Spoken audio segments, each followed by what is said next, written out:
히브리서 이렇게 우리들이 부른다 그러면은 이 히브리서의 가장 유명한 성경 구절이 생각나는데 바로 믿음장 11장입니다. 히브리서 11장을 우리들은 믿음장이라고 그러고, 그리고 도대체 믿음이 뭔가라고 하는 것을 이제 정의를 내리고 있습니다. 히브리서 11장 1절은 믿음은 바라는 것들의 실상이요 보지 못하는 것의 증거다, 이렇게 말씀했습니다.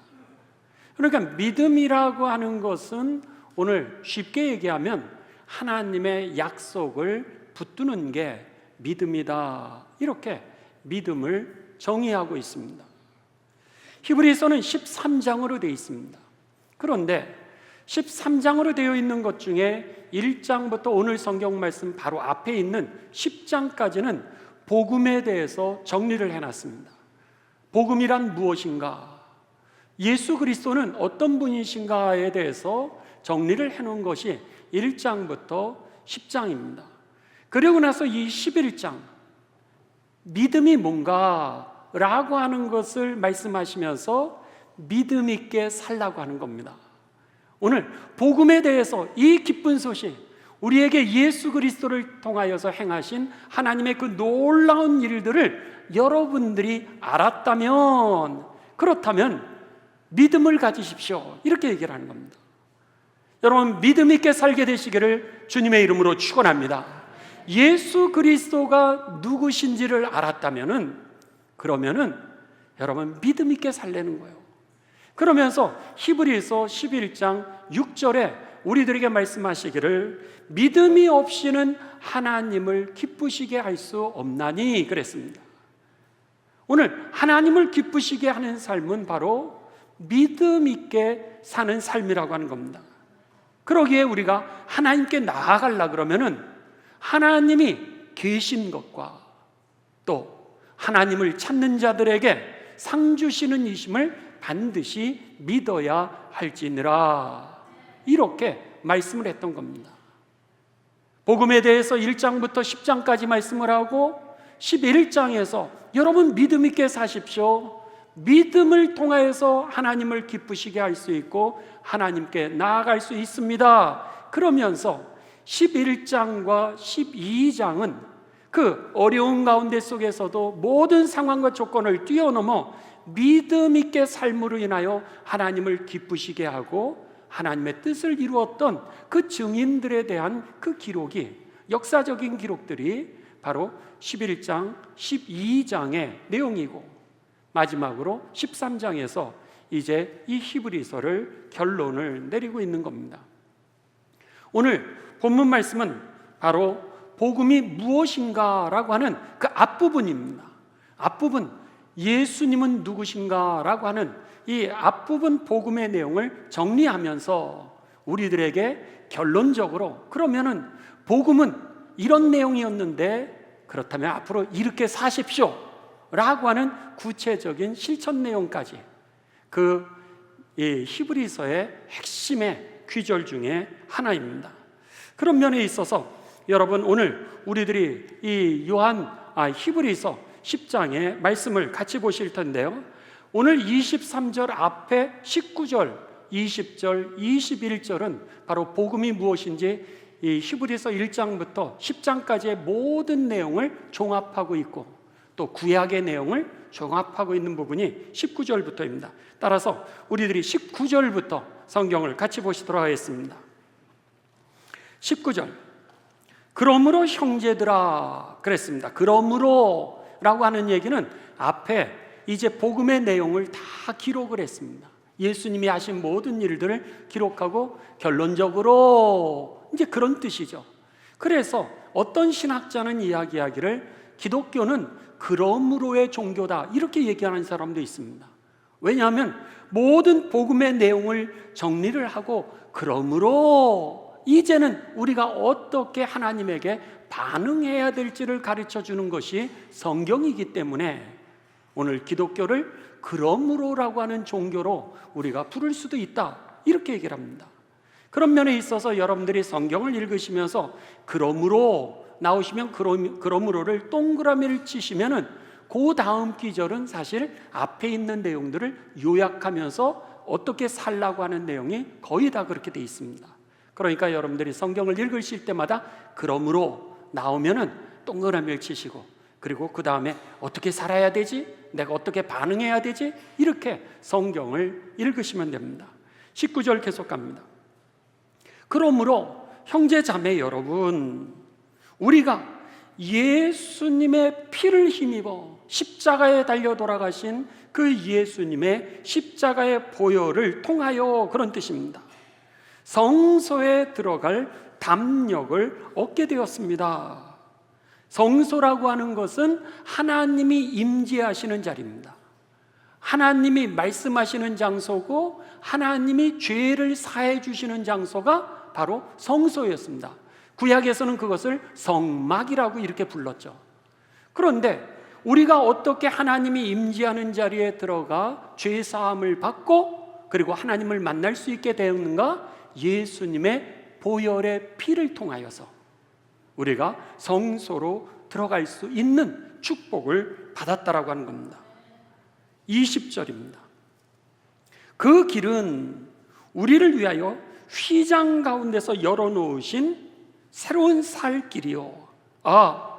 이 성막을 여러분 우리가 이제 사진으로 보실 텐데, 하나님이 임재해 계시는 그 자리, 우리의 죄를 사해 주시는 그 자리는 휘장으로 이렇게 되어 있었습니다. 감히 죄인이 하나님 존전에 쓸 수 없도록 그렇게 하나님이 만들어 놓으셨습니다. 그랬는데 예수님을 통하여서 어떤 기적적인 사건이 일어나게 되면 그 휘장이 찢어져 버린 거예요. 찢어지게 되면서 대제사장만 들어갈 수 있었던 하나님의 임재하는 자리에 우리가 다 들어갈 수 있도록 길이 열렸다라고 하는 겁니다. 이것을 갖다가 여기에서 2절에 그 길은 우리를 위하여 휘장이 찢어지면서 열어놓으신 하나님 앞에 나아갈 수 있게 된 구원의 길이요, 하나님을 만날 수 있는 새로운 길이요, 천국에 들어가는 새 길이 열려진 것입니다. 바로 그 뜻이 오늘 19절과 20절의 말씀이었던 겁니다. 이 내용은 구약 전체를 요약하고 있는 내용 중에 하나이기도 합니다. 한번 그러면은 성막이 어떻게 생겼는지 여러분 한번 사진을 통해서 우리가 보시도록 하겠습니다. 이제 출애굽기 이스라엘 백성들이 애굽에서 탈출을 한 이후에 시내산에 도착하게 됩니다. 홍해를 건너서 시내산에 도착하게 되었을 때 하나님께서 내가 백성들을 만나는 예배의 자리를 마련하려는 거예요. 그게 뭐냐면 바로 성막이라고 하는 겁니다. 그러니까 이동교회와 같은 그런 장소입니다. 그러시면서 하나님께서 출애굽기, 레위기, 민수기를 통하여 성막은 어떻게 지으라고 하는 모양을 가르쳐 주시게 되는데, 기본적으로 이렇게 큰 틀을 마련해 주셨습니다. 사진을 계속해서 보여주시기 바랍니다. 여기에 보시면은 먼저 그 가운데 있는 이 박스는 성소라고 부르고 있습니다.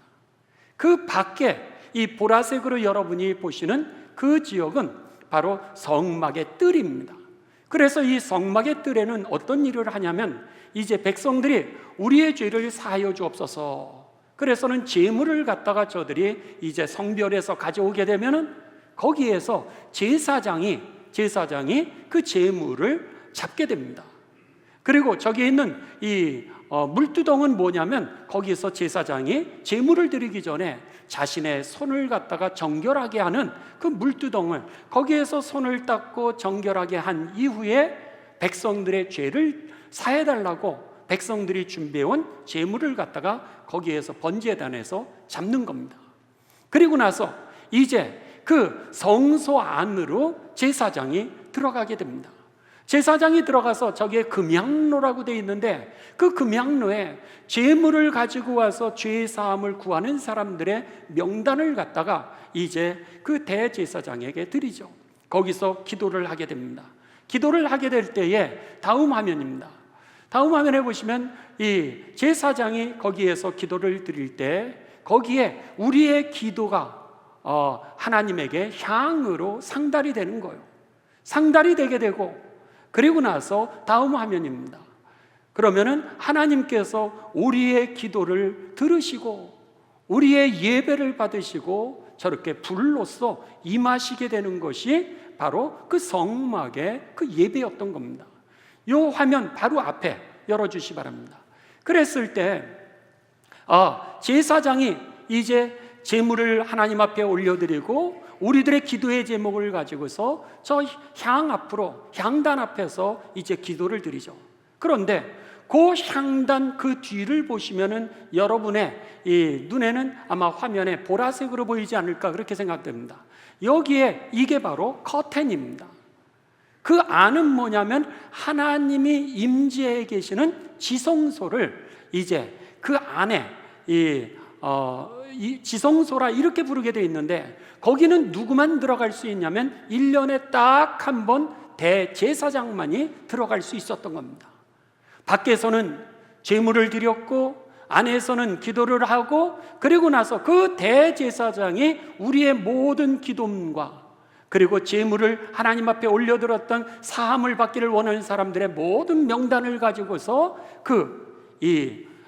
지성소로 들어가게 되죠. 그리고 나서 그 나라와 백성과 모든 사람의 죄를 위하여서 하나님 앞에 그가 거기에서 이 기도를 할 때 하나님께서 거기서 임재하셔서 그들의 죄를 사해 주시고 그리고 그들의 예배를 받으시고 하나님의 뜻을 저들에게 가르쳐 주시는 장소가 바로 지성소였던 겁니다. 그러니까 그 지성소에 들어가서 죄 사함을 받을 수 있는 길은 오직 대제사장을 통하지 않으면 어느 누구도 죄 사함을 받을 수가 없었습니다. 하나님이 임재하는 자리는 여러분 거룩하기 때문에 우리들은 절대로 죄진 인간이 이 거룩하신 하나님 앞에 나아갈 수 없었던 것이 바로 지성소였던 거예요. 그랬는데 예수님이 십자가에 달려 피를 흘려 죽으심으로 인하여서 우리의 죄값을 대신 치러주셨는데 놀라운 기적적인 사건이 일어났는데 대제사장만 1년에 한 번 들어갈 수 있었던 그 휘장이 위부터 아래까지 쫙 찢어지게 된 거예요. 할렐루야. 그렇게 되면서 우리가 감히 접근할 수 없었던 하나님의 자리에 우리가 들어갈 수 있게 되었던 겁니다. 직접 하나님의 임재하시는 자리에 들어갈 수 있는 권한을 얻게 되었고 하나님으로부터 직접 우리가 죄 사함을 받을 수 있는 축복을 받게 되었고 그뿐만이 아니라 오늘 하나님 앞에 우리가 의로운 자로 더 이상 죄가 없다라고 하는 인정을 받은 자로 우리를 설 수 있도록 허락해 주셨던 것이죠. 하나님이 받으실 만한 그런 자로 우리를 갖다가 만들어 주신 사건이 바로 예수 그리스도의 십자가의 죽으심이었던 겁니다. 그래서 우리는 가장 거룩한 곳도 갈 수 있게 되었고 그리고 그 하나님이 임재하는 자리에 하나님 나라로 우리가 들어갈 수 있는 새로운 길이 열려지게 되었던 것이죠. 이게 바로 오늘 19절과 20절에 예수 그리스도의 피뿌림을 통하여서 우리에게 새로운 길이 열려지게 되었다라고 하는 그 구약과 그 예수님이 하신 모든 사역을 갖다가 이 두 절로 요약한 것이 바로 이 말씀이었던 겁니다.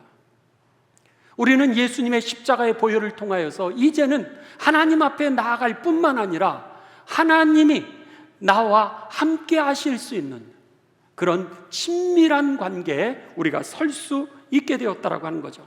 하나님과 교제를 할 수 있게 되었다라고 하는 겁니다. 하나님이 이전에는 대제사장을 통하여서 임재하셨는데 이제는 직접 성령으로 우리에게 임재하시고 그리고 하나님의 능력으로 우리가 살아갈 수 있게 하셨음을 여러분 믿으시기를 주님의 이름으로 축원합니다. 그 길이 어떻게 우리들에게 주어졌다고요? 그것은 예수님의 십자가의 보혈을 통하여 휘장이 찢어지는 사건을 통하여서 우리에게 임하게 된 것이죠. 그래서 너희는 세상의 제사장이다라고 했던 것이 무엇이에요? 제사장만 주님 앞에 나아갈 수 있었는데 우리가 그 제사장이 되어서 이제는 주님 앞에 나아갈 수 있게 되었다는 표현이요. 히브리서에서 나오는 대제사장은 누구예요? 이제는 예수님이 대제사장이 되어서 하나님 우편에서 우리들로 하여금 그렇게 하나님 앞에 나아가 하늘나라로 들어갈 수 있도록 그렇게 만들어 주신 것이죠. 그 말씀의 내용이 바로 이 19절과 20절의 말씀이었던 겁니다. 그리고 나서 이제 21절입니다. 여러분들 함께 보시겠습니다. 하나님의 집을 다스리는 큰 제사장이 계시니, 예수님이 이제 부활하여 하나님 우편에 앉아 계시는 겁니다. 그러니 우리가 하나님 나라로 들어갈 수 있게 되었던 거죠. 22절.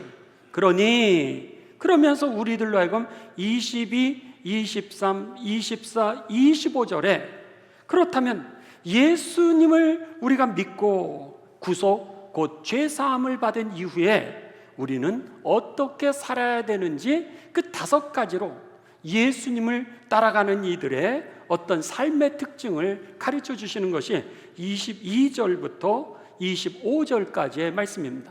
그런데 여러분들 영어 성경을 가지고 계신 분들은 조금 더 쉽게 이 말씀을 이해할 수 있는데, 우리가 예수님을 믿고 그 다음에 어떻게 살아가야 될지를 성경은 Let us, 우리 이렇게 하라, 이렇게 하자 라고 하는 말씀으로 이렇게 5가지로 기록을 하고 있습니다. 첫째, 22절입니다. 우리가 마음에 피뿌림을 받아, 예수님의 그 보혈의 피죠. 예수님의 보혈의 피로 악한 양심에서 벗어났고, 그리고 몸은 맑은 물로 깨끗하게 씻음을 받았으니 구원받은 겁니다. 거듭난 것을 표현하는 겁니다. 그랬으니 이제부터는 참마음과 온전한 믿음으로 하나님께 나아가자, 그런 표현입니다. Let us go to God, 이런 표현이죠. 그러니까 Let us, 첫 번째, 우리가 구원받았으니 이제부터는 뭐라 그래요? 담대하게 하나님 앞에 나아가라, 이렇게 말씀합니다.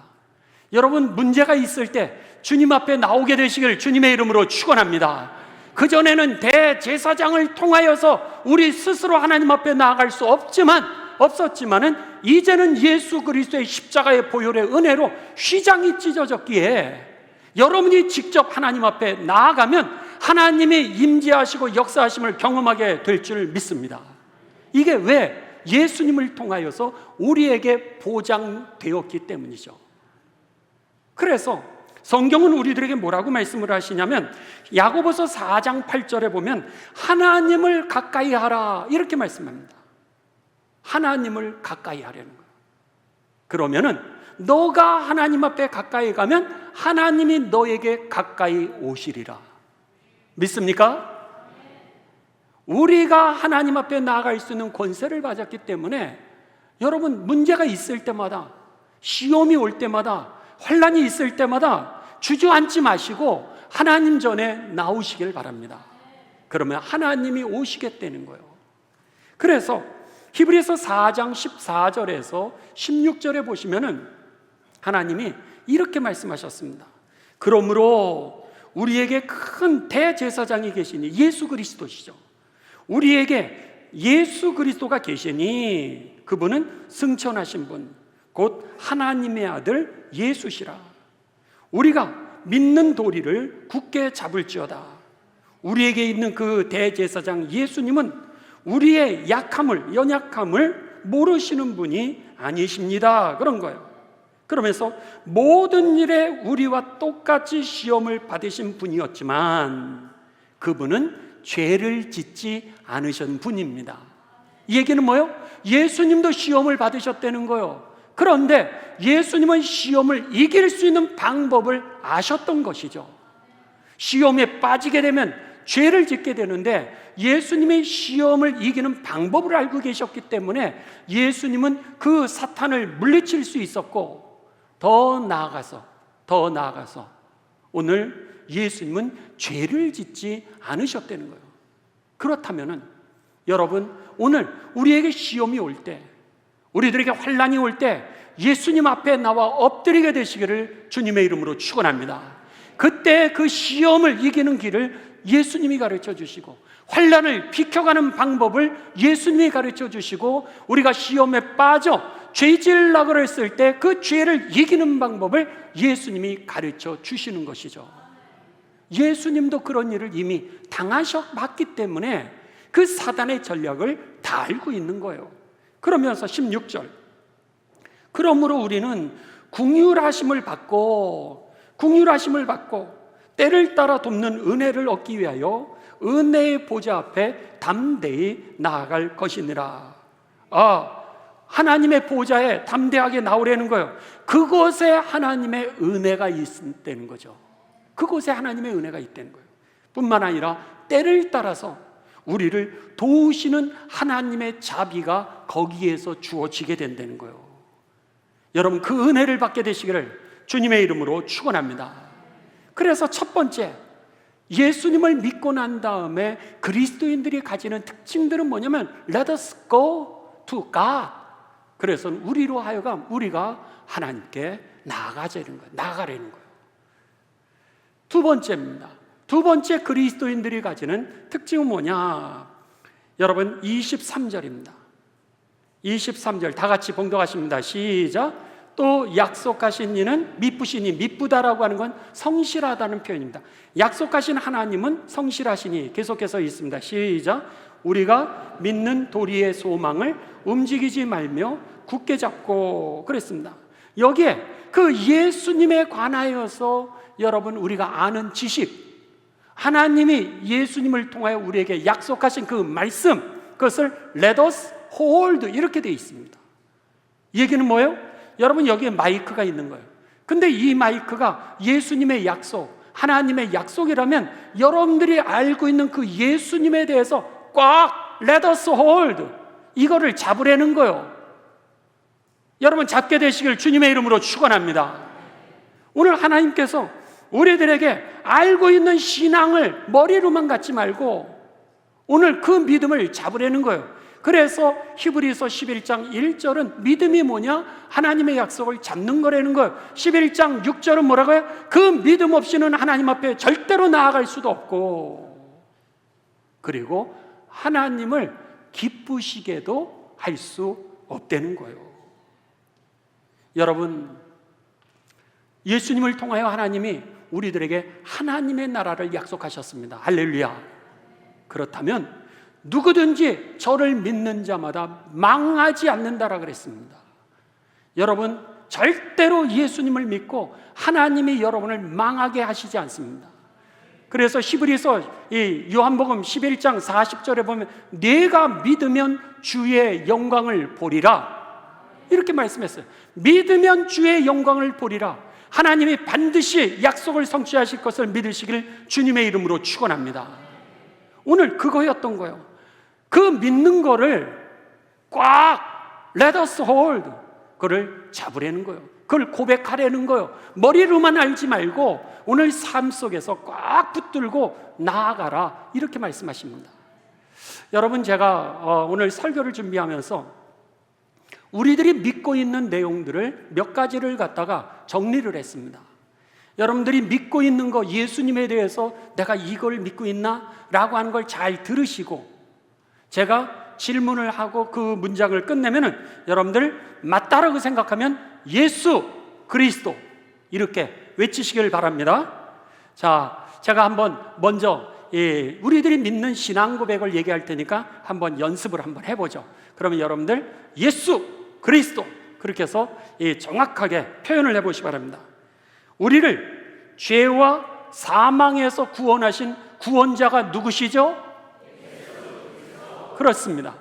지금 제가 여러분들에게 우리가 믿는 믿음의 내용을 오늘 정리를 해드리는 거예요. 그렇다면 여러분들이 그 내용이 내가 정말로 믿는 믿음이라면 여러분 자신 있게 예수 그리스도라고 선포하시기를 주님의 이름으로 축원합니다. 자, 연습했으니까 다시 한번 이제 시작합니다. 우리를 죄와 사망에서 구원하신 구원자가 누구시죠? 우리의 모든 죄를 덮어주시고 하나님으로부터 죄사함을 받도록 가능하게 해주신 분이 누구시죠? 부활하여 우리의 삶의 주인이 되셨고 죽음의 주인이 되셨고 부활의 주인이 되신 분이 누구시죠? 부활하여서 하나님의 우편에 앉아서 우리의 대제사장이 되셔서 오늘도 우리들의 죄를 용서함 받도록 허락하여 주시는 분이 누구시죠?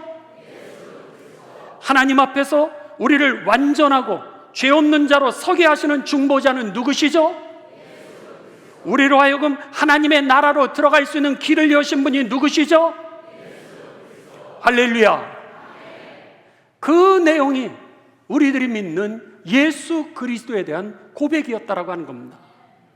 이제는 여러분, 제가 이 말씀을 또 요약을 하면 아멘으로, 여러분이 내가 믿는 이 믿음이다 라고 생각하시면 커다랗게 아멘으로 응답하시기를 바랍니다. 첫째, 하나님은 하나님이 하신 말씀을 지키시는 분입니다. 하나님은 예수 그리스도의 희생제사를 우리의 죄를 위한 제사로 여기시고, 그리고 우리의 죄를 사해 주시겠다고 약속하신 분이십니다. 하나님은 우리를 그리스도 안에서 하나님 나라로 영접하시겠다고 약속하신 분이십니다. 하나님은 약속하신 바를 정확하게 행하시는 분이십니다. 하나님은 신실하신 분이십니다. 우리는 구원과 영생을 예수님 안에서 얻었습니다. 우리는 새하늘과 새 땅에서 하나님과 함께 영원 무궁토록 사는 영광스러운 특권을 부여받았습니다. 할렐루야. 맞습니다. 제가 여러분, 오늘 우리들이 믿는 이 신앙 고백을 오늘 여러분들에게 다시 한번 정리했던 겁니다. 그런데 오늘 성경은 뭐라 그러냐면, 그 여러분들이 믿는 그 믿음은 let us hold, 꽉 잡으라는 거예요. 그러면 절대로 우리가 세상에 끌려가지 아니하고 시험에 빠지지 아니하고, 여러분 사단을 이기고 승리하여 주의 뜻을 이루실 것을 믿으시기를 주님의 이름으로 축원합니다. 살아도 주의 영광을 위해서 살고, 죽어도 주의 영광을 위해서 죽고, 먹든지 마시든지 주의 영광을 위해서 그렇게 살길 원하십니까? 그렇다면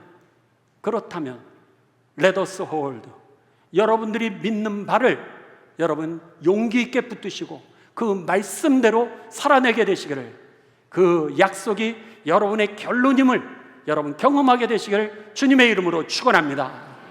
세 번째입니다. 세 번째는 우리들에게 뭐라고 말씀하시냐면 24절입니다. 24절 다 같이 봉독합니다. 시작. 서로 돌아보아 사랑과 선행을 격려하며. 여기는 어떻게 되냐면 let us consider 이렇게 되어 있습니다. 서로를 돌아보다라고 하는 것을 let us consider. 여기에 consider라고 하는 이 단어는 무슨 단어였냐면 주의 깊게 서로 관찰하라고 하는 그런 뜻입니다. 우리가 서로에게 관심을 집중시켜 주라는 거예요. 서로 계속적으로 보살펴 주라고 하는 겁니다. 서로를 보호하려는 거예요. 어떻게? 사랑으로, 어떻게? 선행을 행하여서 우리들로 하여금 서로를 갖다가 지속적으로 우리가 지켜주라는 거예요. 그랬을 때 우리가 세상에서 하나님의 영광을 드러내면서 복되게 살아갈 것을 믿으시길 주님의 이름으로 축원합니다. 그래서 우리들에게 오늘 하나님께서는 구원을 받았느냐? 그렇다면 그 축복을 누려야 될 텐데 어떻게 누릴 수 있느냐? Let us consider. 서로에 대해서 끝까지 포기하지 말고 사랑하고 서로 선을 행하려는 거예요. 어제 결혼식이 있었습니다. 어제 결혼식에 이제 한 원로 목사님이 그 결혼식에 주례를 하셨습니다. 신랑 신부가 이렇게 결혼식에 서 있을 때 그 두 분에게, 그리고 우리들 모두에게 목사님이 말씀을 간단하게 전하시는데 그러시는 거예요. 두 분이 만난 것은 얼마나 큰 축복이냐면 80억 분의 1이라는 거예요. 세상에 80억이 살고 있는데 그 80억 중에서 한 사람을 만나서 우리가 사랑하게 되었으니 이게 얼마나 큰 축복이에요. 그 선택이라고 하는 것이 대단한 축복임을 여러분 믿으시길 주님의 이름으로 축원합니다. 그러면서 하나님이 그 축복을 주셨다는 거예요. 80억 분의 1을 만나게 하셔서 그 하나님의 축복을 이제 누리도록 하셨는데, 그 축복은 앞으로 더 커질 수도 있고 아니면 그 축복을 잃어버릴 수도 있다는 거예요. 그 축복을 누리는 방법, 그 축복을 더 크게 만드는 방법이 있는데 그것은 뭐냐면 서로가 성숙해져야 된다는 거예요. 그럼 미성숙을 하면은 그 행복은 잃어버린다는 거예요. 미성숙은 언제냐? 당신은 나를 행복하게 해줘야 돼. 이거는 미성숙화되는 거예요. 아내가 남편을 향하여 당신은 나를 행복하게 만들어줘야 돼. 남편은 아내를 향하여 당신은 나를 행복하게 만들어줘야 돼. 이거는 미성숙해서 하나님이 주신 축복을 누리지도 못하고 오히려 그 행복을 잃어버리게 만든다는 거예요. 그런데 두 분이서 성숙하면 어떻게 되냐? 내가 남편을 행복하게 해줘야지. 내가 아내를 행복하게 해줘야지. 내가 자녀들을 행복하게 해줘야지. 내가 시부모님을 행복하게 해드려야지. 내가 친정어머니를 행복하게 해드려야지. 장인, 장모님을 행복하게 이렇게 내가 다른 사람을 행복하게 해주겠다라고 생각을 하면 그 사람이 성숙한 사람으로 그때부터 행복을 누리고 주신 하나님의 축복을 누리고 그리고 나서 더 큰 행복을 만들어 가게 된다는 거예요. 아주 간단한 말씀이었습니다. 저는 오늘 설교를 준비를 하면서 그 목사님의 설교를 기억을 했어요. 그렇지, 하나님께서는 우리들에게 예수 그리스도를 통하여서 하나님 앞으로 나아가고 죄사함을 받고 그리고 하나님 나라로 들어갈 수 있는 소망과 축복을 주시며 나하고 함께 하심으로 인하여 나라로 하여금 세상에 승리할 수 있도록 하는 축복을 주셨는데, 하늘나라를 누릴 수 있는 축복을 주셨는데, 그렇지, 서로 let us consider, 끝까지 지켜주고 끝까지 보호해주고 끝까지 사랑하고 끝까지 서로가 선으로 이렇게 밀어줄 때 그 하나님의 축복이 우리에게 누려지게 되고 그리고 그 축복은 더 커지게 되지. 이런 마음이 제가 그 어제 결혼식에 참여하면서 그 말씀이 저에게 쑥 들어왔어요. 그렇습니다. 여러분 기억하십시오. 오늘 우리가 서로에 대해서 지속적으로 관심을 가지고 사랑하시고 그리고 끝까지 선을 행하시는 가운데 주의 영광을 경험하게 되시기를 주님의 이름으로 축원합니다. 그리고 황폐한 가정 살리게 되시기를 주님의 이름으로 축원합니다. 상한 이들 위로하면서 다시 일어나 전진해 주의 뜻을 이루게 되시기를 주님의 이름으로 축원합니다. 네 번째입니다. 네 번째는 25절입니다. 25절에 보시면 모이기를 패하는 어떤 사람들의 습관과 같이 하지 말고 그랬습니다. 여기에 보면 영어 성경에 보시면 Let us not give up 이렇게 되어 있습니다. 뭘 포기하지 말라는 거예요. Let us not give up. 여러분 모이는 것을 포기하지 않게 되시길 주님의 이름으로 축원합니다. 여기에 모이다라고 하는 것은 예배를 의미하는 거예요. 하나님께 예배 드리는 것을 절대로 포기하지 말라고 하는 겁니다. 이 말씀은요, 이 히브리서의 배경이 있습니다. 이 말씀을 할 때 무슨 일이 있었냐면 지금 모이기를 포기하지 말라는 얘기는 뭐예요? 지금 누군가가 예배를 포기하는 상황이 그들 가운데 있었던 겁니다. 이 히브리서 이 말씀을 쓰던 당시에 초대교회는 두 개의 어려움에 직면해 있었습니다. 하나는 로마의 핍박이었습니다. 네로 황제가 그리스도인들을 잡아 죽이려고 하는 그런 핍박. 또 한편으로는 유대인들이 어떻게 해서든지 자신들이 십자가에 못 박아 죽였던 예수를 메시아라 그러니까 그리스도인들을 어떻게 해서든지 핍박하려고 하는 그런 어려운 가운데 있었습니다. 양면으로 들어오는 거예요. 한쪽에서는 로마가, 한쪽에서는 유대인들이. 그러다 보니까 내가 예수님을 믿으면서 너무너무 피해가 많기도 하고 너무 힘든 거예요. 그러니까 사람들이 옛날 유대교로 차라리 그냥 돌아가 버리는 거예요. 옛날 유대교로 돌아가기도 하고 어떤 사람은 믿음을 포기하고 주저앉는 일들이 초대교회에 일어났던 거예요. 그랬을 때 그들을 향하여서 지금 뭐라 그래요? Let us not give up. 포기하지 말라는 거예요. 예배, 하나님에게 예배 드리는 것을 포기하지 말라는 거예요. 왜죠? 하나님이 예배 드리는 것을 기뻐하시기 때문에. 할렐루야. 하나님은 예배하는 자를 찾으시기 때문에 예배 드리는 것을 포기하지 말게 되시기를 주님의 이름으로 축원합니다. 하나님은요, 우리들이 이렇게 모여서 예배 드리는 걸 너무너무 기뻐하십니다. 여러분, 우리가 이제 몇 주만 있으면 추석입니다. 추석이 되는데 우리가 효도라고 하는 게 뭐죠? 효도라고 하는 게 부모님을 사랑하는 거, 물론 중요한 겁니다. 형제들을 사랑하는 거 참으로 중요한 일입니다. 그런데 효도의 완성은 여러분들이 부모를 사랑하는 것만에 멈추는 것이 아니라 부모님에게 가서 찾아뵙는 것까지 했을 때 완성이 되는 거죠. 부모님들이, 자녀들이 여러분 오지는 않고 그냥 사랑하는 거 다 알죠. 그렇지만 한편 구석에는 그래도 자녀들이 멀어도 한 번이라도 와서 밥 한 끼라도 같이 먹고, 그리고 또 용돈이라도 주고, 그리고 힘을 낼 수 있도록 그렇게 얼굴과 기쁨을 나누는 거, 그거를 원하지 않으시겠습니까? 효도의 완성은 오늘 내가 사랑하는 마음만이 아니라 그 다음에는 가서 얼굴을 보여주는 데 있음을 믿습니다. 그렇다면 하나님도 마찬가지입니다.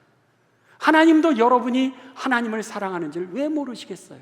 다 아시죠.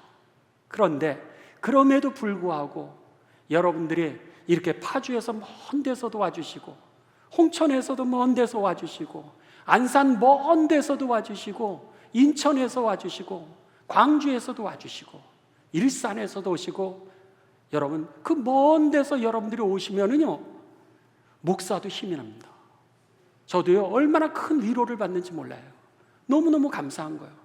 저만 위로를 받겠습니까? 옆에 있는 분들, 여러분 옆에 계시는 분들도 큰 믿음의 용기를 얻게 될 줄을 믿습니다. 그렇죠? 부인할 수가 없습니다. 지금 마지막 여러분 휴가 시즌 아닙니까? 8.15 지금 황금 연휴입니다. 어디 다 가고 싶어 하죠. 근데도 불구하고 여러분 이렇게 많이 여러분들이 예배를 참석하셨다고, 또 우리 성가대 고맙습니다. 오케스트라 팀 너무너무 감사해요. 선생님들, 왜 우린들 휴가 가고 싶지 않겠습니까? 근데 그럼에도 불구하고 시간을 조금 땡겨서라도 예배를 와서 참석하는 이 모습을 하나님이 기뻐하시고요, 저와 여러분이 기뻐하듯이 오늘 우리에게 큰 힘과 능력이 될 줄을 믿습니다. 하나님이 여러분 예배하는 자를 찾으시는 거예요. 그렇기 때문에 오늘 첫째는 무엇보다도 하나님께 영광을 돌리는 방법이 예배를 포기하지 않는 방법이었던 것이고, 또 우리 공동체가 더 기쁨과 능력을 얻을 수 있는 방법이 이렇게 함께 예배드리는 자리였기에, 오늘 예수님을 믿는 이들 오늘 그 믿음을 꽉 잡으면서 예배드리기를 포기하지 않아 하나님께 영광이 되시기를 주님의 이름으로 축원합니다. 마지막입니다. 마지막은 오늘 25절 끝에입니다. 오직 권하여 권면하라, let us encourage라고 되어 있습니다. 서로를 여러분 격려하려는 걸, 이 네 가지를 다 할 수 있도록. 맨 처음에 뭐요? 여보, 시험이 올 때 기도해. 교회 가자. 하나님 앞에 나와. 그럼 하나님이 가까이 오셔. 그렇게 해서 격려하는 거예요. 두 번째, 우리가 뭐라 그랬어요? 우리가 믿는 믿음 꽉 잡어. 절대로 우리는 때로는 실패할 수 있지만 하나님은 절대로 실패하지 않으셔. 할렐루야. 믿습니까? 우리는 때로는 내 계획상에서 실패할 때도 있어요. 그렇지만 하나님은 신실하신 분이기에 절대로 실패하지 않으십니다. 그러니까 오늘 우리가 약속하신 거 꽉 붙들어. 우리가 서로 사랑하고 서로 선을 행해. 우리가 같이 하면 돼. 여러분 서로 이렇게 인커리지 시키려는 거예요. 그리고 더 나아가서 예배에 우리가 포기하지 않도록 서로 격려해주고 위로해주고 붙들어주는 거. 여러분 그것이 바로 그리스도인들의 5가지 특징인 줄 믿습니다. 그랬을 때 어떻게 되는 거예요? 이게 믿음이라는 거예요. 믿음은 바로 그 약속 붙드는 거야. 그 믿음 가지고 나아갔을 때 하나님이 기뻐하시고, 그리고 오늘 하나님께 나아갈 수 있게 되는 거야. 이렇게 히브리서 11장에 우리들에게 말씀하고 있는 겁니다. 바라기는 여러분, 오늘 이 히브리서 이 10장 23절, 22절부터 25절의 말씀처럼 내가 이 5가지 그리스도인으로 그렇게 살아가고 있나 점검하시는 가운데 사나 죽으나 먹든지 마시든지 주의 영광이 되시고, 특별히 여러분 오늘 3부 예배 때 선생님들 여러분 사랑하신다면, 여러분의 자녀를 사랑하신다면 여러분 오십시오. 여러분이 와서 참석만 해줘도 큰 힘이 됩니다. 하나님께는 영광이요 선생님들에게는 큰 위로가 됨을 기억하시면서 우리들이 그렇게 살아 주의 뜻을 이루게 되시길 주님의 이름으로 축원합니다.